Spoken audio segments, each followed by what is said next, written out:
Welcome everyone to today's Online Business Launchpad podcast. Now today I'm going to be talking about the last 2 out of the 5 habits that you have to have if you want your business to last longer than 6 months. Now last week I covered off the first 3 habits, and if you haven't had a chance to listen to that podcast episode, you might want to hit pause and go back and listen to that one first. There's a ton of good stuff there, and it's all stuff that I've learned over the years that I've been in business, and stuff that I've learned the hard way, and things that I've brought with me from my experience in corporate inside businesses that have been going on for a very long time.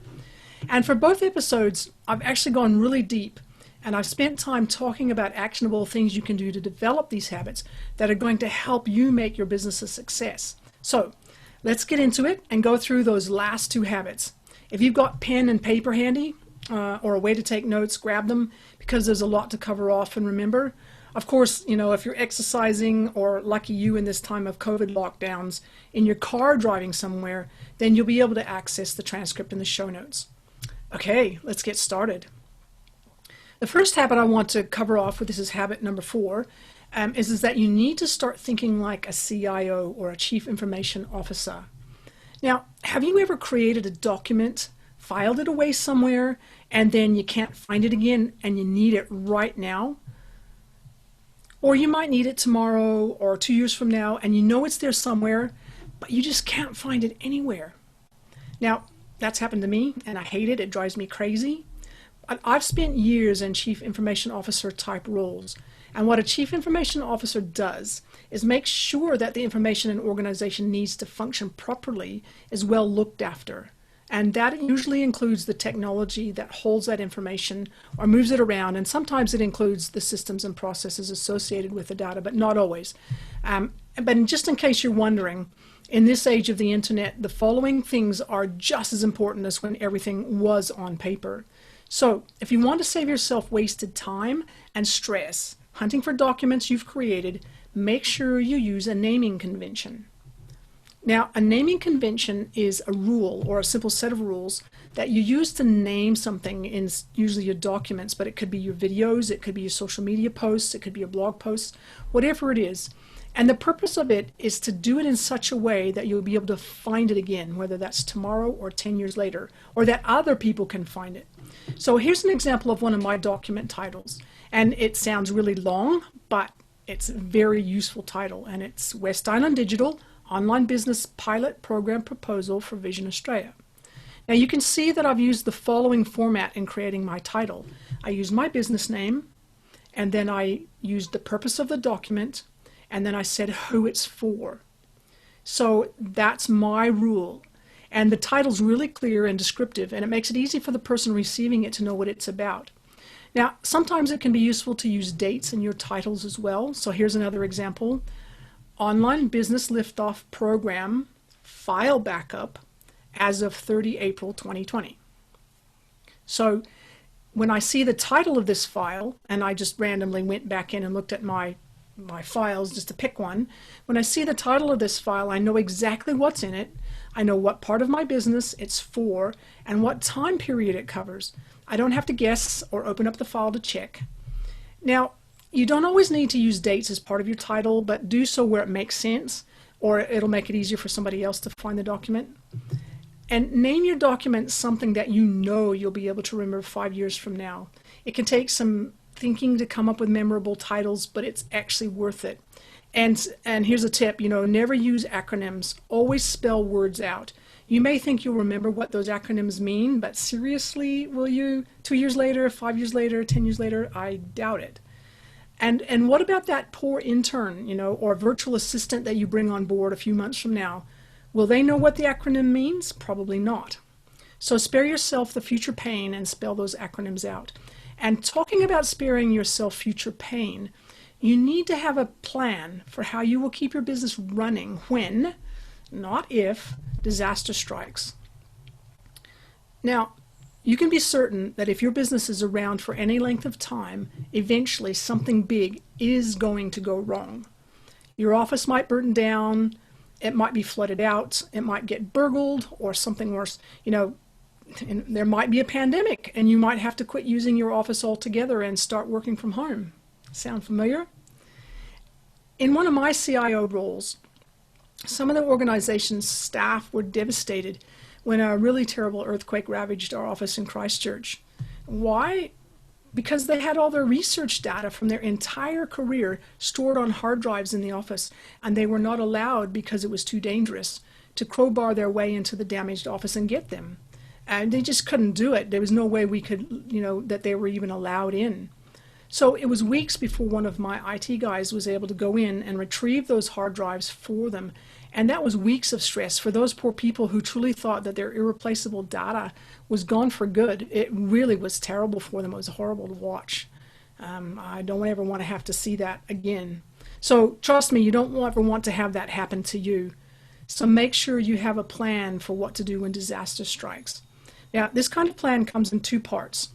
The first part is called a disaster recovery plan, which typically covers what to do in the first 24 to 48 hours after a disaster happens. And the second part is a business continuity plan, which covers everything after that that's required to get your business back up and on its feet and running once the disaster recovery plan has been implemented. Now, the disaster recovery plan, the bit that's for the first 24 to 48 hours after something bad's happened, usually, but not always, focuses on getting the technology up and going as quickly as possible in those first few hours. It includes having things like an up-to-date call tree, so staff can be told what's happened and what they have to do, and documentation about how all your systems work. Now, obviously, if it's just you and your business, then you might not need a call tree, but you might need a list of people that you will need to contact so that they can help you out. Now, a business continuity plan, or a BCP for short, lays out exactly what you will do step by step after your disaster recovery plan, or DR for short, plan has kicked in. Your business continuity plan says exactly who will do what, when, and in what order. So, for example, it'll say where it'll say things like where you will set up your business operations and how soon staff with different responsibilities need to come back into work. And it also includes saying who has the authority to make decisions about things and for how long. And that's usually because if for teams, businesses with teams, if somebody gets really sick or hurts or has to go to hospital or, heaven forbid, dies, you've got to have delegated authority to people to make decisions and how long that delegated authority lasts. So there's no one-size-fits-all here. Each business continuity plan is as unique as the business that it's for. So if you're a one-person team, your BCP is going to look a bit different to a business that has a team of 10 people or 20 people or 100 people. The secret to having an effective business continuity plan is to understand and document every process and tool you use, how they work, where the data is stored, and how to access it. Second, ensure everyone in your organization and anyone who does work for your organization knows what their role is in the event of a disaster. And third, do a paper-based exercise where either you by yourself, if you're a one-person band, or your team, you get everyone in a room to walk through step by step what they will do and in what order, and you'll be surprised at the questions that come out of that and the gaps and the inconsistencies and the lack of clarity, and you need to do it a couple of times in order to get it really clean. And then fourth, you need to do a real test of your backup and recovery systems, which I talk a bit more about later on. Now, it can be tricky organizing a real test because it's highly likely that it could temporarily impact your customers. Now, that's not always ideal, but it's way better than not being able to serve them at all because you haven't been able to get your business back up. Now, doing a paper-based exercise is valuable, as I said before, because it's going to expose holes in your processes, and it's going to highlight any gaps in people's understandings of what they have to do.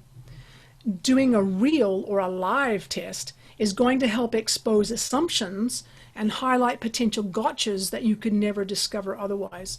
In one organization where we ran a live disaster recovery test, we discovered to our horror that it was impossible to plug in the backup generator, which would have provided the power to run the computer systems in the temporary office we were using as our base. Why? Why couldn't we plug it in? Because the electrical connection to plug the generator into to supply power to the building was located outside. And the bright spark who installed that electrical plug had done it wrong, and no one had noticed, except the techie, of course. And over that saying, the techie was the one who noticed the problem. And that smart aleck techie had taped a sign over the electrical connection saying, "Do not touch." So no one had. And if we had waited until a real disaster to find that out, we would have been in deep, deep trouble. Which brings me to my next point. There's not much point in restoring access to systems and tools if you can't also restore access to your data. And not just your data. Sometimes disasters can affect the way your systems are set up, and you need to go back in and restore the way they were configured. And by configured, that's what I mean by set up. If you have no e-copy or clone of the setup or documentation about how to manually restore the setup, you are stuck. So one of the most important things you can do for your business is to regularly back up your documents, your data, and your setup processes. Do it from the very beginning. Don't wait until you've been in business for months or years. Back it up now. In fact, make a double backup. Let me explain. Most likely, you have everything stored in your computer or your laptop. Now, that's not everybody. Some people do have stuff stored online, and that's cool.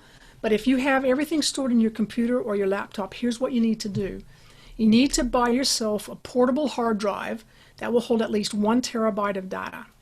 And then you need to set aside time, either daily or weekly, depending on how much data you can afford to lose, and make a point of backing everything up to that portable hard drive. Now, don't use that portable hard drive for anything else except for backups. And if you can, store that portable hard drive somewhere other than your office. If you do have to keep it in your office, put it in a fireproof safe. Not much point in having a backup that gets destroyed in the disaster too. And then you want to make sure that you set up an online account on something like Google Drive or Dropbox and back up your files there too. And make sure you do this on a regular basis. Now, once you get really comfortable with running your backup process, you can set up something like Zapier to automate it, so it's not such a pain in the neck. And remember, if the process is automated, you still need to check that it's working. Now, why go to all that trouble? And why the double backups? Why do you need all of those things? Because sometimes hard drives fail. And sometimes your online backups will be inaccessible, either because the internet's down or because you've been hacked, or something has destroyed your backup. Now, backing up things online and to a physical hard drive means that no matter what happens, you can still get to your documents and your data. And one last thing, make sure you regularly test that you can restore everything from your backups. I have heard horror stories about all the backups failing. In one of the places I worked for, they regularly backed everything up, but one day the system went down and the attempt to restore everything from backup failed. It turned out that they had been faithfully backing everything up for years, but because they never checked those backups, they didn't realize that all their data backups were useless. They hadn't worked. And we had to go back in and rebuild everything from scratch. So thank goodness we documented how to do it, but it's still a pain in the neck. Now, one of the biggest concerns you should have these days is about getting hacked. For many businesses, it's a matter of when, not if, that someone will click on an innocent-looking email, or they'll go to some website that's legit but infected with malware. Now, malware is a nasty code that gets into your computer and does horrible things, like use your email address to send out spam to everyone on your contact list.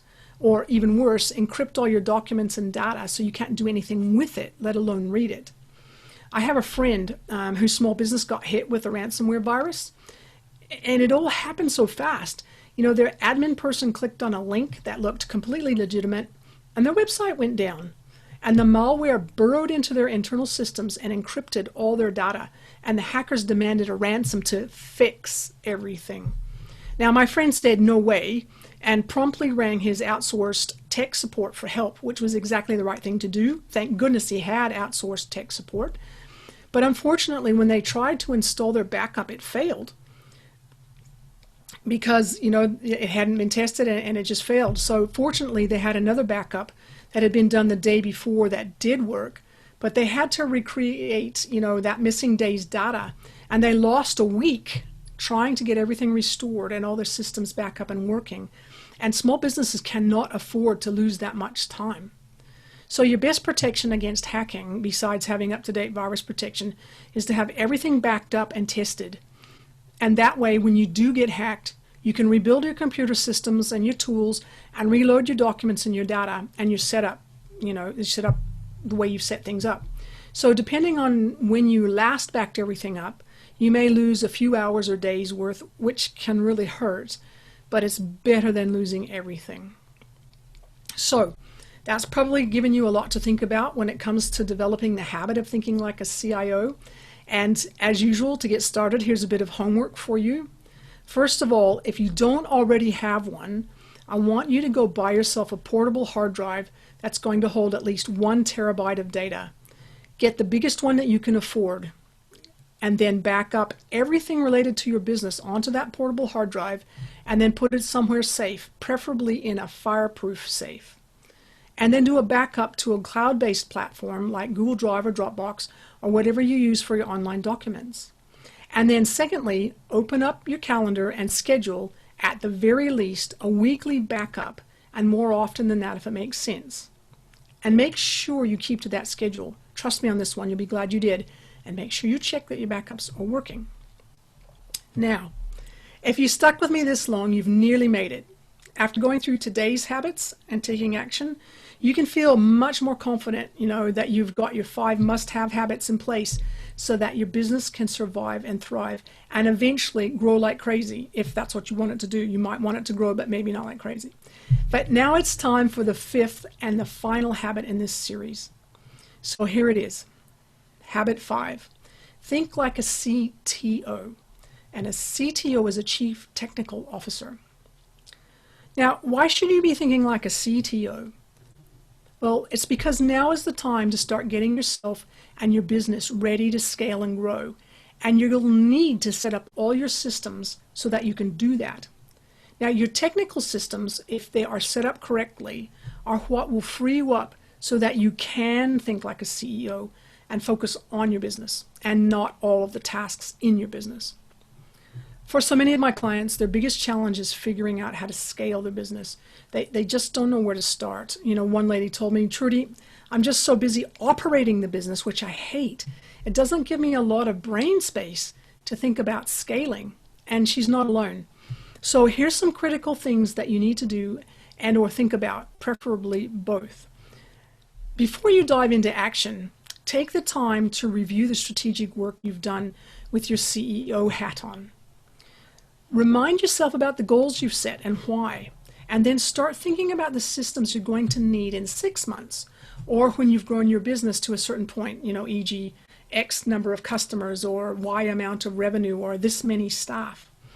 And you're going to go back and look at your strategy, remind yourself what you've got, and then you're going to go through and you're going to start thinking about what systems, tools, and processes you're going to need and when. So a CTO does forward planning that includes estimating how many customers or clients the business will have at a certain date. For example, they're going to know how many people visit their website. That's something they already know. That's assuming that you've set up your metrics so that you can measure that.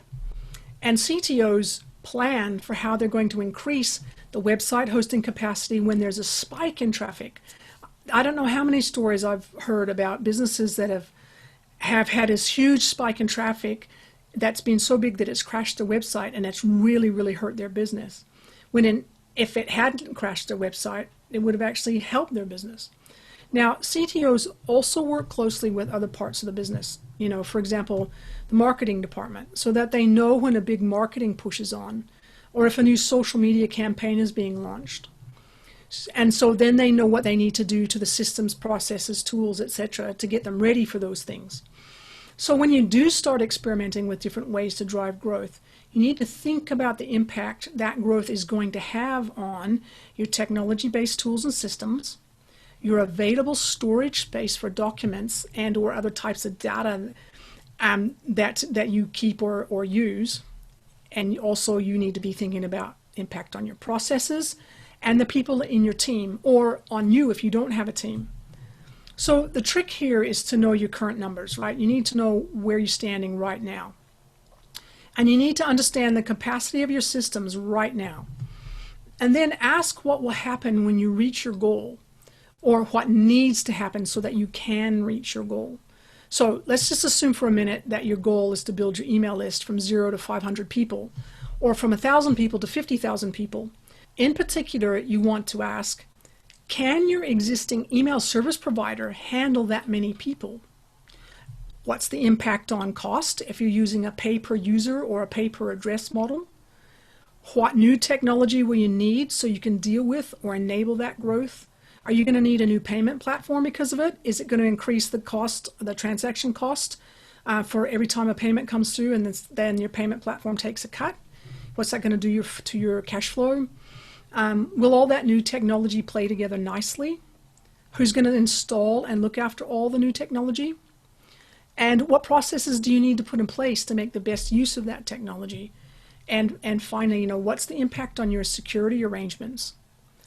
So by asking these questions before you get to the place where you need all that tech urgently, you are going to save yourself a lot of stress and worry, and possibly a lot of money, because you can plan for what you need instead of having to rush into something without understanding all the implications and flow-on costs. Now, the next thing that you need to do, as you're thinking like a CTO, developing the habit of thinking like a chief technology officer, is that you need to update your business continuity and disaster recovery plans, because you're thinking about what you're going to be doing with your tools, systems, processes, etc. So knowing the answer to that last question I mentioned, what's the impact on your security arrangements, is really important, because the answers can impact on your disaster recovery and business continuity plans. So put your CIO hat back on for a minute, that's the Chief Information Officer hat, and review your business continuity and disaster recovery plans, and then figure out what changes you need to make to those plans because of all the new technology and maybe staff and maybe processes. And not only will that give you a deeper understanding of some of the associated costs of growing, it's going to save you from discovering some really unpleasant gotchas later. Even better, it could make the difference between surviving as a business and not being around if something does badly go wrong. So for example, you need to know how you will handle things if someone manages to hack your new systems. And finally, you need to plan for what you're going to do if you get sick and someone else has to take over temporarily, or what you'll do if you grow faster than expected and need to bring staff on board quickly. So, a good question is do you have an onboarding process? How will you give your new team member or members access to both the systems and the information they need so that they can help you out? Now, the next important thing is, and it is critically important, and it's also one of the most tedious things to have to do, and people hate doing it, but it's so incredibly important. You need to document everything. So, updating your business continuity and disaster recovery plans means that you need to review and document all of that stuff, the processes that go with it, all of the configuration notes, everything. Review and document everything. And this is going to help with onboarding staff too, when you're bringing new staff on. If you document what systems you use, who has access and what permissions, it's going to help the new people coming aboard as much as it's going to help you if you end up having to recover from a disaster type scenario. You need to document the processes you use when you're using those systems, and you especially need to document who is supposed to do what when an emergency arises. I can't emphasize that enough. It's so critical, and people just tend not to think about that, mostly because they don't even realize it could happen, but part of the time it's because they don't want to have to think about it because it's just too scary. A smart business owner is going to think about it ahead of time before the problem starts. Now make sure you keep those documents somewhere where they're accessible, no matter what's going on. Now this is kind of important, especially from a security perspective. We had an issue recently where one of our WordPress plugins opened up a security vulnerability and some nasty person found it. It took us a really anxious time to discover how they'd gotten in, but fortunately, once we knew, we were able to delete the plugin with confidence and stop the attack. Why? Because we were keeping track of what software we were using, what we were using it for, and where that software lived. Now, The next thing that you need to do is to test everything. Now, I've talked about this a little bit already, and I'm just going to keep on harping about it. But as you start to add in new systems or to change processes to cope with increasing growth, you need to test everything to make sure it all still works.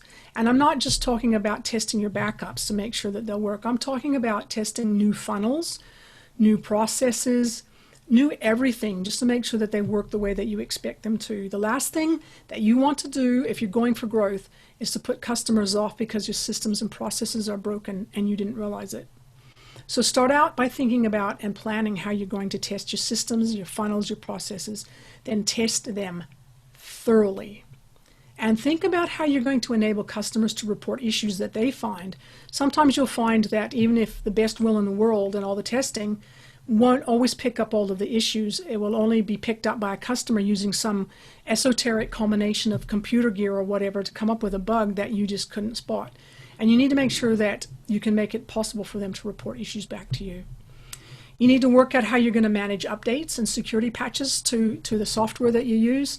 And most importantly, if you have staff, make sure you develop a training plan so that they know about all the changes and can use the new tools and systems to support your customers and your clients. And finally, you want to actually optimize your processes.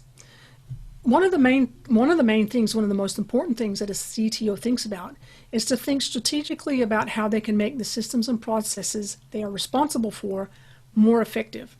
Or to put it another way, how they can optimize the architecture of the business, or like the building plans of the business, so that it is as efficient and cost effective as possible. And that means knowing what your benchmarks are.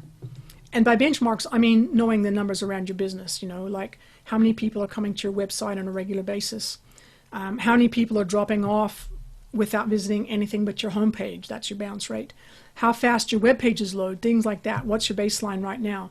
And then you need to continuously review your existing processes so that you can improve them. It helps if you develop a rolling 12-month process review plan and just try to pick off one every month. And at the end of 12 months, your business is going to be a much, much better place to support the growth that you want.